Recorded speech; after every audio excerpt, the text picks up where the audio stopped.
মাসি, ঝাল একদম কম দিও। দীপু ঠাকুরপোর কাল রাত থেকে পেটটা ভালো না। সেটা দেখলাম, চিন্তা করো না। আজ শুধু মসুরের ডাল আর হালকা খিচুড়ি বসাচ্ছি। ভালো করেছো। আর শোনো, ওর জন্য আলাদা করে একটু লেবুর শরবতও করে রেখো। ঠিক আছে মা, তুমি না বললেও আমি খেয়াল রাখতাম। বড় বৌদি, তুমি বড্ড ভালো মানুষ, তাই তো সবাই তোমাকে এত মান্য করে। যা মাসি, এসব বলতে নেই।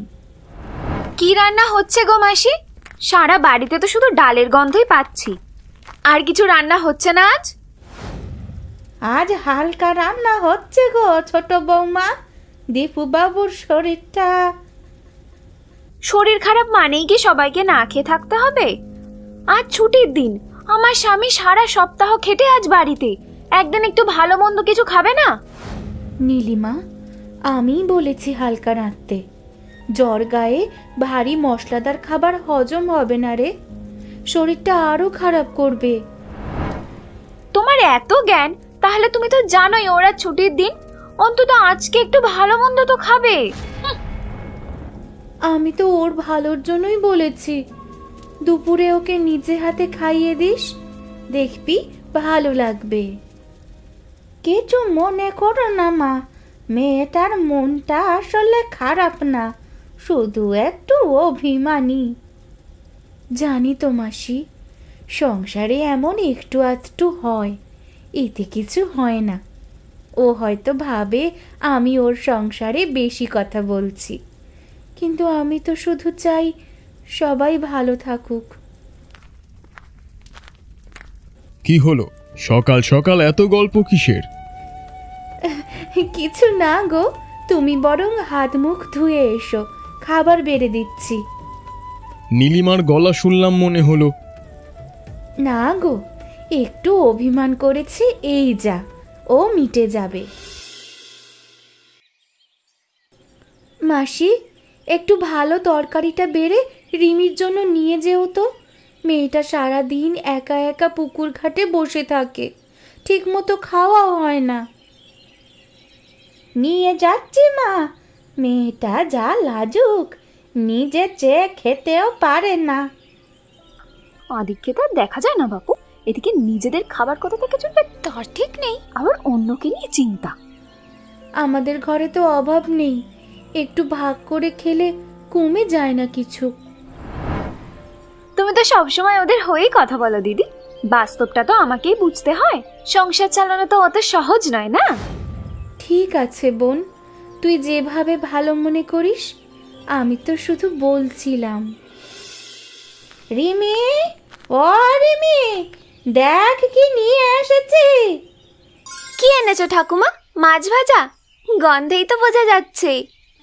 হ্যাঁ রে পাগলি, মালতী নিজে হাতে বেড়ে পাঠিয়েছে তোর জন্য। খুশি তো? মালতী কাকিমা না থাকলে আমি হয়তো ভুলেই যেতাম মাছ ভাজার স্বাদ কেমন হয়। তুমি জানো ঠাম্মা, কাকিমা আমাকে বলেছিল মন দিয়ে লেখাপড়া করতে, তাহলে নাকি আমি বড় হয়ে যা হতে চাই তাই হতে পারবো। সত্যি বলেছে? কি হতে চাস তুই বড় হয়ে? জানি না গো এখনো ঠিক, তবে এমন কিছু হতে চাই যাতে তোমাকে আর কারো বাড়িতে কাজ করতে না হয়। পাগলি মেয়ে একটা, খেয়ে নে তো এবার, মাছ ভাজা ঠান্ডা হয়ে যাচ্ছে। ঠাম্মা, তুমি এত কষ্ট কেন করো রোজ? আমি বড় হলে তোমাকে আর কোনো কাজ করতে দেব না, দেখো, শুধু বিশ্রাম নেবে তুমি।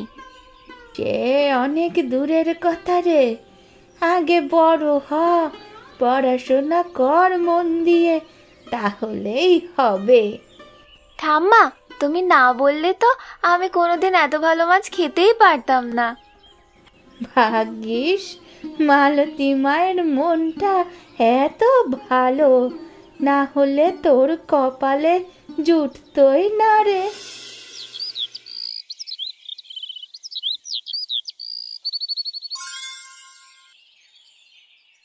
দিদি, একটা কথা বলবো? ওদেরকে রোজ রোজ খাবার দেওয়ার কি দরকার আছে বলো তো?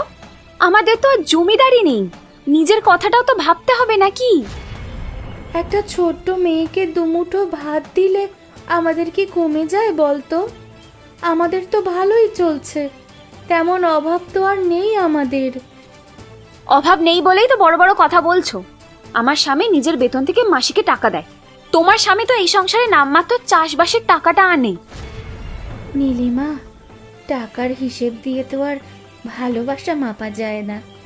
রতন যা আনে তাতেই আমরা সন্তুষ্ট। সন্তুষ্ট থাকা সহজ যখন অন্যের রোজগারে ঘর চলে।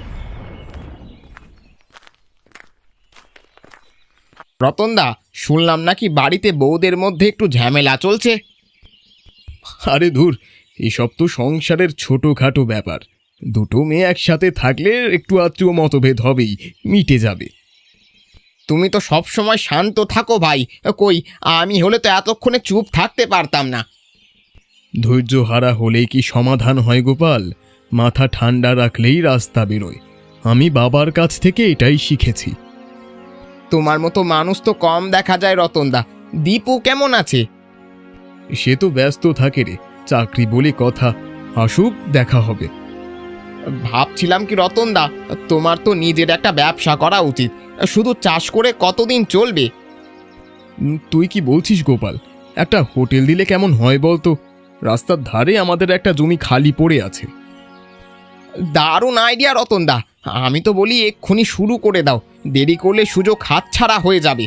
তোমার কাছ থেকে শেখার আছে অনেক কিছু ভাই।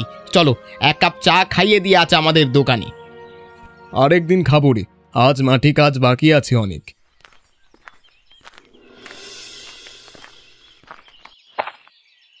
কি হয়েছে নীলিমা? মুখটা এমন শুকনো কেন? শরীর খারাপ নাকি? এই সংসারে আমার কোনো কথারই কোনো দাম নেই গো। বড় বৌদি যা বলে তাই হয়, আর আমার কথা কেউ শোনে না। আহা, কি হয়েছে খুলে বলো তো। আমি তো খারাপ কিছু বলিনি, শুধু অযথা খরচ করতে নিষেধ করেছি, এই আমার দোষ। তুমি তো ভালোই কথা বলেছো, এখানে তো তোমার কোনো দোষ নেই। কিন্তু দাদা তো কিছুই বলে না, চুপচাপ সব সহ্য করে। আমার মনে হয় আমাদের কথার কোনো দামই নেই এই বাড়িতে। ঠিক আছে, আমি দেখছি বিষয়টা। সত্যি বলছো?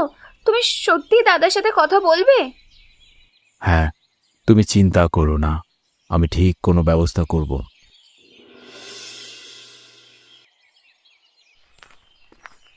কি রে দীপু, আয় ভেতরে আয়। দাদা, অনেক দিন ধরে ভাবছিলাম একটা কথা বলবো, আজ বলেই ফেলি। আমার মনে হয় এবার সংসারটা আলাদা করে নেওয়া ভালো। তুই তোরটা দেখে নে, আমি আমারটা দেখে নেব। হঠাৎ এই কথা কেন মনে হলো তোর? কিছু হয়েছে?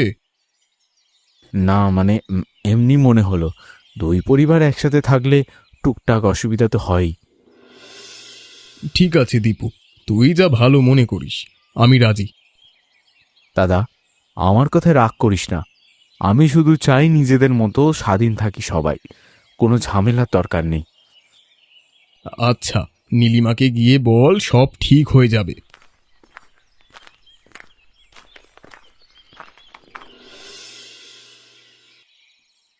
দাদা, এই জমিটা আমার ভাগে পড়েছে।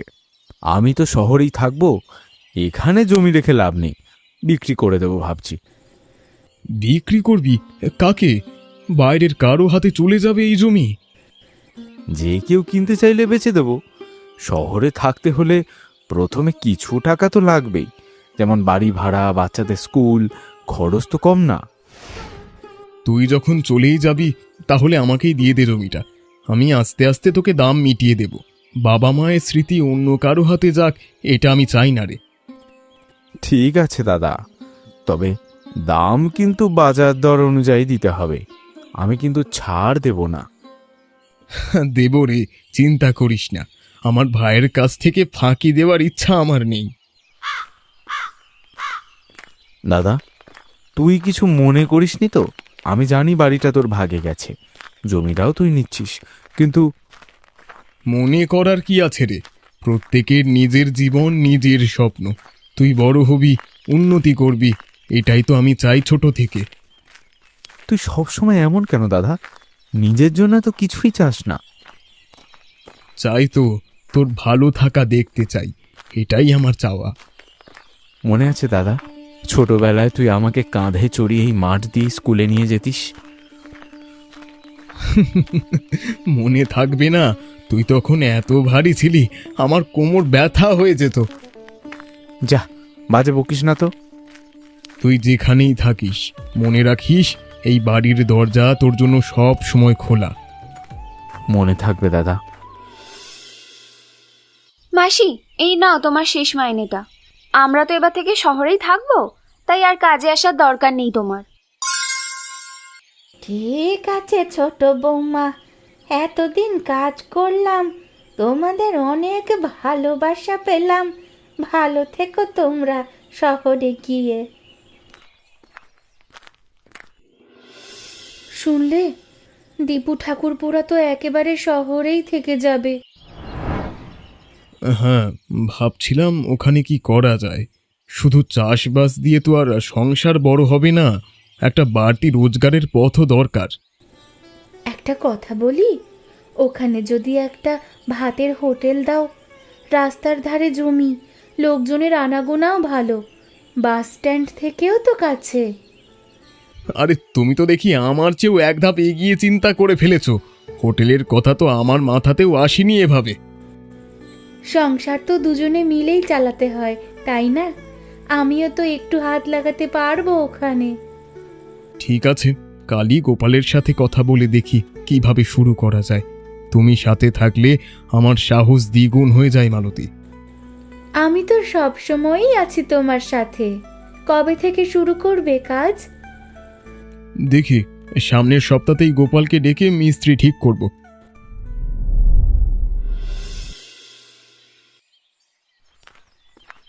নীলিমা, নীলিমা কোথায় তুমি? বড় খবর আছে। কি হলো গো, এত ডাকাডাকি করছো কেন? ভয় পাইয়ে দিলে তো। আমার প্রমোশন হয়ে গেছে, এখন আমি এই কোম্পানির রিজিওনাল ম্যানেজার। দেবাশিস বাবু নিজে এসে জানিয়ে গেলেন। সত্যি বলছো? আমার তো বিশ্বাসই হচ্ছে না। আমি জানতাম তুমি একদিন অনেক অনেক বড় হবে। বাবা, তার মানে আমরা আরো বড় ফ্ল্যাটে যাব? হ্যাঁ মা, এবার তোদের জন্য আরো ভালো স্কুল আর ভালো বাড়ি সব হবে। সত্যি ভগবান আমাদের উপর সদয় হয়েছেন। এত কষ্টের পর আজ এই দিন দেখলাম। শোনো না, এই আনন্দে একটা বড় খাবার অনুষ্ঠান করলে কেমন হয়? অফিসের সবাইকে ডাকবো, বড় স্যারকেও, আশেপাশে সবাইকেও। দারুণ আইডিয়া। এবারে সবাইকে দেখিয়ে দেব দীপু আর সেই গ্রামের সাধারণ ছেলেটা নেই। গ্রামের কথা বলছো যখন, দাদা বৌদিকেও ডাকবে নাকি? না, ওরা তো এসবে অভ্যস্ত না। ঠিক বলেছ, শহুরে অনুষ্ঠানে ওদের ভালো লাগবে না হয়তো। চলো কাল থেকে তালিকা বানানো শুরু করি, কাকে কাকে ডাকবো। এই শুনছো, শাড়িটাও কিন্তু নতুন কিনতে হবে এই উপলক্ষে। পুরোনো শাড়ি কিন্তু চলবে না এত বড় পার্টিতে। যা মন চাই কিনে নাও, আজ তো তোমারও আনন্দের দিন।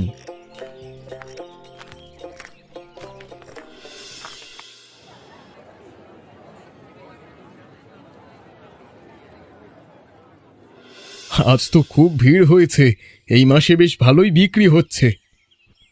বড় বৌদি, একটু কথা ছিল, যদি সময় হয়। আরে মাসি, এত দিন পর, ভেতরে এসো, বসো তো আগে। রিমিও তো এত বড় হয়ে গেছে। কাজের অভাবে খুব কষ্টে আছি বৌমা। রিমির পড়াশোনাটাও প্রায় বন্ধ হয়ে যাচ্ছে টাকার অভাবে। ভাবলাম যদি একটু সাহায্য করতে পারতে। মাসি, এত ইতস্ত করছো কেন? দীপু চলে যাবার পর তো আমাদের ঘরটা ফাঁকাই পড়ে আছে। রিমি আমাদের বাড়িতেই থাকুক, ওর পড়াশোনার সব দায়িত্ব আমাদের, আর তুমি আমাদের হোটেলে টুকটাক কাজ করো। হ্যাঁ মাসি, আমাদের তো নিজেদের কোনো সন্তান নেই। রিমিকে নিজের মেয়ের মতোই মানুষ করব আমরা। ওর স্কুল, বই, সব দায়িত্ব আমাদের। সত্যি বলছো কাকিমা? আমি তোমাদের কাছে থাকতে পারবো? আমি খুব ভালো করে পড়াশোনা করব, তোমাদের কখনো আমি কোনো লজ্জায় ফেলবো না। শুধু থাকবি না রে পাগলি, আজ থেকে তুই আমাদের মেয়ে। আর লজ্জার কি আছে, তুই তো আমাদেরই একজন। মাসি, তুমিও এখন থেকে চিন্তা কম করবে, যা দরকার আমাদের বলবে। কাকা বাবু, আমি বড় হয়ে তোমাদের এই হোটেলটাকে আরো বড় করে দেব, দেখো। সে দেখা যাবে, আগে ভালো করে পড়াশোনা কর। জানো, আজ দীপুর কথা খুব মনে পড়ছিল। কতদিন দেখা হয়নি, ফোনেও ঠিকমতো কথা হয় না আজকাল। চলো একদিন শহরে গিয়ে দেখা করে আসবো ভাবছি। আমি যাব না গো, বাসে চাপলেই আমার গা গোলায়। তুমি ঘুরে এসো, ভালো লাগবে দেখলে। ওদের বাচ্চাদের জন্য কিছু নিয়ে যেও। হ্যাঁ, দেখি সামনের সপ্তাহে যাব। অনেক দিন হয়ে গেল, মনটা কেমন করছে।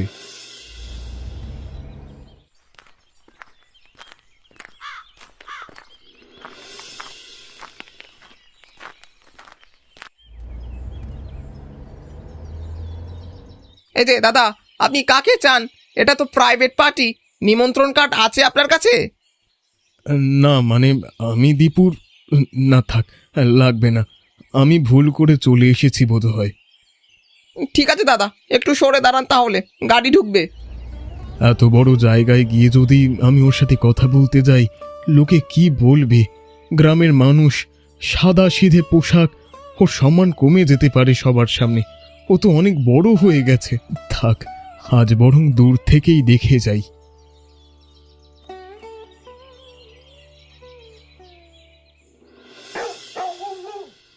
কি হলো গো, এত রাত করে ফিরলে যে? দেখা হলো দীপুর সাথে? না গো, অনেক বড় জায়গায় পৌঁছে গেছে। অনেক বড় বড় মানুষজন ছিল ওখানে। অফিসের বড় বড় স্যার পর্যন্ত এসেছিলেন। আমি মুখ্য সূক্ষ্ম মানুষ, ওই ভিড়ে গিয়ে ওর সম্মান কমাতে চাইনি। এত দূর গিয়ে দেখা না করেই ফিরে এলে? ও তো তোমার নিজের ভাই। থাক না মালতী, ও ভালো আছে, খুশি আছে, এটাই তো আসল কথা। আমি গিয়ে বিরক্ত করতে চাইনি। তুমি বড্ড বেশি ভাবো অন্যদের কথা, নিজের কথা কখনো ভাবো না। আমার আর কি চাওয়ার আছে বলো? তুমি আছো, এই সংসার আছে, এটাই তো যথেষ্ট। তবু বলি, নিজের মনের কষ্টটা কখনো লুকিয়ে রেখো না আমার থেকে। আমি তো আছি তোমার পাশে সব সময়। জানি গো, তুমি আছো বলেই তো আমি এত শক্ত থাকতে পারি। একদিন আমি এমন কিছু করে দেখাবো যাতে বাবার সম্মান রক্ষা হয়, কেউ যাতে বাবাকে হেয় করতে না পারে। আমাকে পারতেই হবে। দীপু, একটা সুখবর আছে তোমার জন্য। তোমার নতুন পোস্টিং হয়েছে একটা গ্রামীণ এলাকায়। শুনলাম ওটা তোমার নিজের গ্রামই। ওখানে পোস্টিং হলে তোমারও খুব ভালোই হবে। আমার গ্রামে? কতদিন যায়নি ওদিকে স্যার, ভালোই হবে। ওখানে গিয়ে শুধু স্থানীয় জেলা প্রশাসকের একটা অনুমোদনের স্বাক্ষর নিয়ে নিতে হবে, তাহলেই আমাদের নতুন প্রজেক্টের কাজ শুরু হয়ে যাবে। কাজটা তোমার হাতেই দিলাম, তুমি তো ওই এলাকারই মানুষ। ঠিক আছে স্যার, আমি ব্যবস্থা করছি, চিন্তা করবেন না। নীলিমা, আমার পোস্টিং হয়েছে আমাদের গ্রামে। আমরা গ্রামে যাচ্ছি। কতদিন দাদার সাথে দেখা হয় না, খবরও নিই না ঠিক মতো, শুধু মাঝে মধ্যে ফোনেই কথা হয়। বাহ, এটা তো খুব ভালো খবর। সত্যি অনেক দিন হয়ে গেল। চলো এবার যাই, আমারও মনটা কেমন করে জানো মাঝে মধ্যে। সেই ভালো, অফিসের কাজও হবে, নিজের গ্রামেও থাকা হবে। শুনেছি ওদের হোটেল নাকি খুব ভালো চলছে এখন। আমারও জানো তো মাঝে মাঝে সেই পুরোনো দিনগুলোর কথা খুব মনে পড়ে। বৌদিকে অনেক কথা শুনিয়েছিলাম, আজ ভাবলে খুব খারাপ লাগে। সবাই ভুল করে নীলিমা, বয়স বাড়লে বোঝা যায়। এবার গিয়ে ভালো করে সবার সাথে সময় কাটাবো।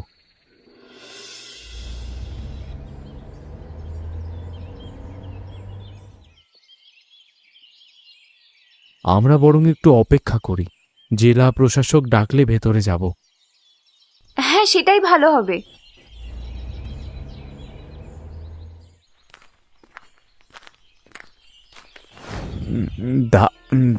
দাদা, তুই এই গাড়ি করে নামছিস? এই গাড়ি থেকে তো জেলা প্রশাসকের নামার কথা।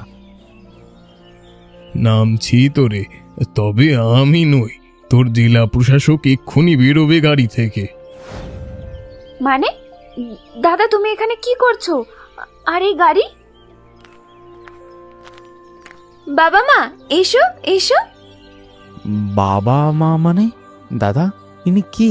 তুই আমাকে কিছু বলিসনি তো কোনোদিন। চিনতে পারলি না রিমিকে? আরে এই তো সুলতা মাসির নাতনি। তোরা শহরে চলে যাওয়ার পর থেকে ওরা আমাদের কাছেই থাকে। ওই আজ এই জেলার প্রশাসক। চলো ভেতরে চলো সবাই, বাইরে দাঁড়িয়ে কথা বলার কোনো দরকার নেই। রিমি মানে ম্যাডাম, আমার পোস্টিং এখানে হয়েছে। আমাদের প্রজেক্টটা শুরু করতে হলে আপনার একটা স্বাক্ষর লাগবে। কাকা বাবু, আপনি আমাকে নাম ধরে ডাকতে পারেন। আজ আমি যা হয়েছি তার পুরো কৃতিত্ব ওই বাবা মায়ের। তারাই আমাকে থাকতে দিয়েছে, খেতে দিয়েছে, পড়াশোনার সব খরচ দিয়েছে, তাই আমি আজ এই জায়গায়। তুই আমাদের সবচেয়ে বড় সম্পদ রে মা। কোনো জমি, কোনো বাড়ি এর সমান হবে না। আজকের দিনটা দেখার জন্যেই বেঁচেছিলাম বৌমা। আমার নাতনি আজ এত বড় অফিসার, তোমরা ছাড়া এটা কখনোই হতো না। ঠাম্মা, তুমি না থাকলে আমি আজ এখানে দাঁড়াতেই পারতাম না। আমি তো শুধু তোকে বড় করেছি রে মা। আসল হাত তো রতন বাবা আর মালতী মায়ের। তুই যেদিন প্রথম আমাদের বাড়িতে এলি সেদিনই বুঝেছিলাম তুই কিছু একটা করবি জীবনে। তোমাদের বিশ্বাসটাই তো আমার শক্তি ছিল কাকিমা। হয়েছে মাসি, এখন বাদ দাও এসব কথা। দাদা, এখন থেকে গ্রামেই থাকবো। আজ থেকে আর কোনো দূরত্ব থাকবে না আমাদের মধ্যে। আরে আয় না, সব সময় দরজা খোলা তোদের জন্য। এবার থেকে আমিও রিমিকে নিজের মেয়ের মতোই দেখবো দাদা, কথা দিলাম। কাকিমা, এত আনুষ্ঠানিকতার কোনো দরকার নেই। ভগবান সবার মঙ্গল করুন। আজ থেকে আবার আমরা সবাই এক পরিবার। হ্যাঁ মাসি, এই তো আসল প্রাপ্তি জীবনের। টাকা পয়সা জমি জমা সব আসে যায়, কিন্তু সুসম্পর্ক আর মিলেমিশে একসাথে থাকাটাই আসল।